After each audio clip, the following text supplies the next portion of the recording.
तो सोचिए जरा, अगर किसी देश की इकोनॉमी का सालाना हेल्थ चेकअप हो तो उसकी रिपोर्ट कैसी दिखेगी। खैर, भारत का वो चेकअप अभी अभी हुआ है और रिपोर्ट हमारे हाथ में है। तो चलिए मिलकर इस रिपोर्ट को पढ़ते हैं और समझते हैं कि हमारी अर्थव्यवस्था असल में कितनी सेहतमंद है। तो सबसे बड़ा सवाल, इकोनॉमी की सेहत आखिर है कैसी?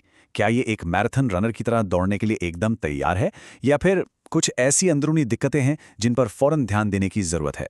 यही वो रिपोर्ट है जो हमें इसका जवाब देगी। अच्छा, तो ये इकोनॉमिक सर्वे होता क्या है? इसे ना इकोनॉमी की एनुअल डॉक्टर रिपोर्ट समझिए। बस एक दस्तावेज जिसमें सब कुछ है। पिछले साल क्या क्या अच्छा हुआ, कहाँ-कहाँ गड़बड़ रही, और सबसे जरूरी, आगे सेहत सुधारने के लिए क्या क्या करना होगा। मतलब डायग्नोसिस और प्रिस्क्रिप्शन दोनों एक ही जगह। तो ठीक है, जैसे किसी भी मेडिकल रिपोर्ट में सबसे पहले नजर जाती है वाइटल्स पर, हार्ट रेट, ब्लड प्रेशर, बिल्कुल वैसे ही इकोनॉमी की रिपोर्ट में भी एक हेडलाइन नंबर होता है, एक ऐसा आंकड़ा जिस पर सबकी नजरें टिकी रहती हैं। और वो नंबर है 6.8 से 7.2%। ये है अनुमानित जीडीपी ग्रोथ रेट। अब ये बहुत बड़ी खबर है। सीधे सीधे शब्दों में इसका मतलब ये है कि इकोनॉमी के अगले साल एक अच्छी मजबूत रफ्तार से बढ़ने की उम्मीद है। और जब इकोनॉमी बढ़ती है तो इसका मतलब होता है ज्यादा मौके, ज्यादा तरक्की। लेकिन एक अच्छा डॉक्टर सिर्फ अच्छी खबरें तो नहीं सुनाता है ना, वो उन जगहों पर भी उंगली रखता है जहां दर्द है, जहां तनाव है। तो चलिए अब रिपोर्ट के उस हिस्से पर आते हैं जहां उन चिंताओं की बात की गई है जो हमारी इकोनॉमी महसूस कर रही है। तो देखिए, फाइनेंशियल सिस्टम में कुछ रेड फ्लैग्स हैं। रुपया डॉलर के मुकाबले कमजोर हुआ। अब सवाल यह है कि ऐसा हुआ क्यों? एक बड़ी वजह यह थी कि जो फॉरेन पोर्टफोलियो इन्वेस्टर्स होते हैं, मतलब दुनिया के बड़े बड़े इन्वेस्टर्स, वो इंडियन मार्केट से अपना पैसा बाहर निकाल रहे थे। और ऊपर से एक और नई चीज आ गई है, एआई पावर्ड एल्गो ट्रेडिंग। ये ऐसे कंप्यूटर प्रोग्राम्स हैं जो जरा सी भी खबर पर सेकंड्स में रिएक्ट करते हैं, और इससे मार्केट में जबरदस्त उथल पुथल मच जाती है। लेकिन रुकिए, बात सिर्फ स्टॉक मार्केट या रुपए की नहीं है। इकोनॉमी का मतलब तो हम सब हैं, लोग हैं। और ये सर्वे हमारी रोजमर्रा की जिंदगी से जुड़ी कुछ असली सामाजिक और शहरी मुश्किलों पर भी ध्यान खींचता है। और इनमें से कुछ चीजें तो ऐसी हैं जो हम सब महसूस करते हैं, जैसे सस्ते डेटा की वजह से टीनेजर्स में सोशल मीडिया की लत। ये एक असलियत बन चुकी है। और ट्रैफिक का क्या कहें? बेंगलोर जैसे शहरों में रहने वाले लोग साल के लगभग 117 घंटे सिर्फ ट्रैफिक में फंसे रहते हैं। सोचिए, ये लगभग 5 पूरे दिन हैं। और हाँ, अल्ट्रा प्रोसेस्ड फूड का बढ़ता चलन, ये भी एक बहुत बड़ी चिंता है जिसे सर्वे ने लगातार दूसरी बार उठाया है। चलिए ठीक है, बीमारियां पता चल गई, डायग्नोसिस हो गया। अब आते हैं सबसे जरूरी हिस्से पर, प्रिस्क्रिप्शन पर। तो आखिर डॉक्टर ने क्या दवा लिखी है? इकोनॉमी को वापस पटरी पर लाने के लिए, इन मुश्किलों से लड़ने के लिए सर्वे क्या रास्ते सुझाता है? और यह है सबसे बड़ा, सबसे अहम सुझाव। सर्वे का नुस्खा नंबर 1, भारत को एक मैन्युफैक्चरिंग पावर हाउस बनना होगा। क्यों? क्योंकि ये एक तीर से 2 निशाने लगाने जैसा है।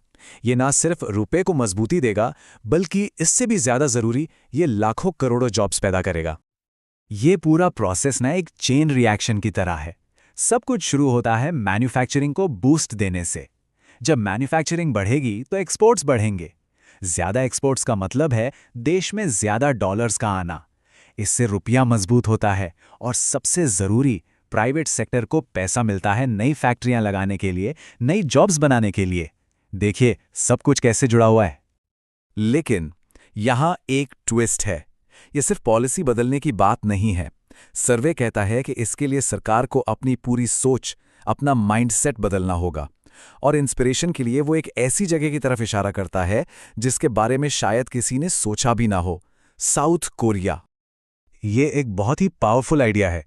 सर्वे कह रहा है कि सरकार को एक एंटरप्रेन्योरियल स्टेट की तरह काम करना चाहिए। जरा सोचिए, साउथ कोरिया ने 60 और 70 के दशक में सैमसंग और एलजी जैसी बड़ी बड़ी कंपनियां कैसे खड़ी की। उन्होंने उन्हें सपोर्ट तो दिया, पर एक शर्त पर।